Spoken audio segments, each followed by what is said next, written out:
கொண்ட மாணவ மாணவிகளுக்கும் என்னுடைய முதற்கண் வணக்கத்தை தெரிவித்துக் கொள்கிறேன்.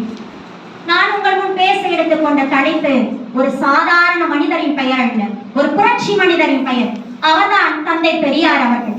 தந்தை பெரியார் அவர்கள் போராடிய சாதி ஒழிப்பு, இட ஒதுக்கீடு, பெண்ணுரிமை பற்றி நாம் பார்க்கலாம். பலதரப்பட்ட சிந்தனைகளை, 3 விதமான சிந்தனைகளை நாளை அடித்தளமாக ஒரு விதையாக தந்தை பெரியார் அவர்கள் ஊண்டிவிட்டு சென்றுள்ளார்கள். அதாவது இட ஒதுக்கீடு, சாதி ஒழிப்பு, பெண்ணுரிமை. அவர் ஊண்டிவிட்டு சென்றுள்ள விதை என்பதே இன்றைக்கு வேர்களாகி, தண்டுகளாகி, மரங்களாகி, பல கிளைகளாகி, கிளைகள் எல்லாம் இலைகளாகி, காய்களாகி, கனிகளாகி இன்னைக்கு பலருக்கும் பயன் தரக்கூடிய ஒன்றாக இருக்கின்றது. யார் அவர்? சிந்தனைக்கு தீ வைத்தவர், சமத்துவத்தின் சீற்றம் காட்டினவர், பெண், ஏழை, பின்தங்கியோர் எல்லாம் மனிதர் என்றே சொல்ல வைத்தவர் தான் தந்தை பெரியார். யார் அந்த தந்தை பெரியார்? அவர் நடத்திய போராட்டங்கள் யாரும் காப்பி அடிக்க முடியாதவை. அவர் பேசிய எழுத்துக்கள் அவர் பேசியது யாரும் பேச தயங்கும் எழுத்துக்கள். அவர் எழுதிய எழுத்துக்கள் யாரும் எழுத பயப்படும் எழுத்துக்கள். அவர் நடந்த நடை யாரும் நடந்திடாது. அவர் செய்த பயணம் யாரும் செய்திடாது. அது மட்டுமல்ல, அவர் எண்ணியதை சொல்லியவர், சொல்லியதை எழுதியவர், எழுதியதை மட்டுமே வாசித்து காட்டிய இந்த உலகத்துக்கு ஒரு மாபெரும் எடுத்துக்காட்டுதான் தந்தை பெரியார் அவர்கள். தந்தை பெரியார் அவர்கள் பெண்ணுரிமையை பற்றி சொன்னார்கள். பெண் என்பவள் அடிமை அல்ல, அவளும் மனிதர் தான். பெண்களுக்கு கல்வி என்பது அவசியம் இந்த உலகினை பேணுவதற்கு.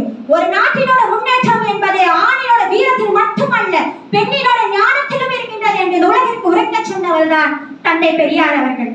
புத்தகங்களை தொடவிடாமல் வீட்டுக்கிலே பூட்டி வைத்த காலத்தில், அதாவது அடுப்பூதும் பெண்களுக்கும் படிப்பதற்கு என்று ஆணாதிக்கம் என்ற சமுதாயத்துக்கு மத்தியிலே ஆணுக்குள்ளும் பெண்மை உண்டு, பெண்ணுக்குள்ளும் ஈரம் உண்டு என்று பெண்களோட கைகளிலே பூட்டப்பட்ட ஆண் கைதி அடிமைத்தனம் என்னும் இலக்குகளை உடைத்தேறும் ஆயுதமாக போராடியவர் தான் தந்தை பெரியார் அவர்கள்.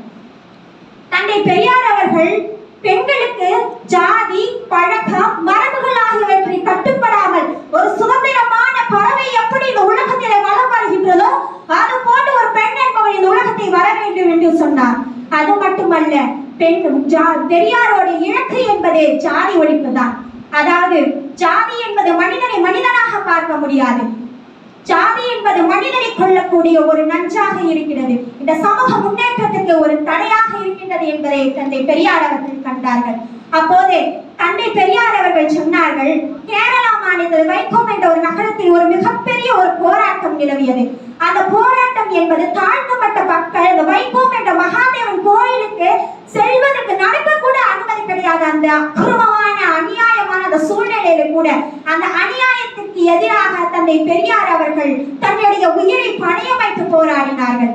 அது மட்டுமல்ல, அந்த காலத்திலே ஜாதி என்னும் சங்கிலியால் மக்கள்கள் கட்டப்பட்டிருந்தார்கள். எந்த அளவுக்கு என்றால், நீ கீழ் ஜாதிடா, நான் மேல் ஜாதிடா என்று மக்களோட மத்தியிலே அந்த சடங்குகள் நிலவிக் கொண்டிருந்தது.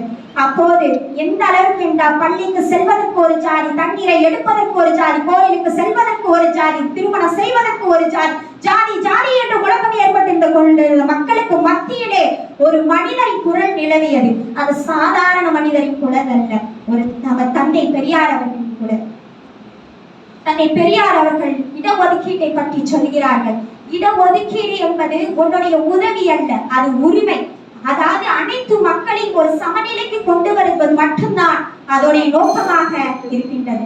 அதாவது இன்றைக்கு ஒதுக்கப்பட்ட மக்களாக இருக்கட்டும், பெண்களாக இருக்கின்ற பல துறைகள், மருத்துவ துறைகளாக இருக்கட்டும், அரசியல் துறைகளாக இருக்கட்டும், எல்லா எண்ணற்ற துறைகளிலும் வருகின்றார்கள் என்றால் தந்தை பெரியார் அவர்களின் முன்னேற்றத்தலாம். அவர் போற்ற விதை என்பது ஒரு சாதாரண விதை அல்ல. இன்றைக்கு அந்த விதைகள் எல்லாம் மரங்களாகி பலருக்கும் பயன்பெறுகின்றன. அவர் போட்ட விதை என்பது அனைவருக்கும் மரங்களாகி பலருக்கும் நிலவும் தருகின்றன. அவர் போட்ட விதை என்பது மரங்களாகி அந்த நிலைகளிலே ஒரு பெண்மணியாக இங்கு நின்று பேசி என்னுடைய பேச்சுக்கு வாய்ந்தவங்க நன்றி கூடி என் பேச்சுக்கு திரையளித்து விடைபெறுகிறேன். நன்றி, வணக்கம்.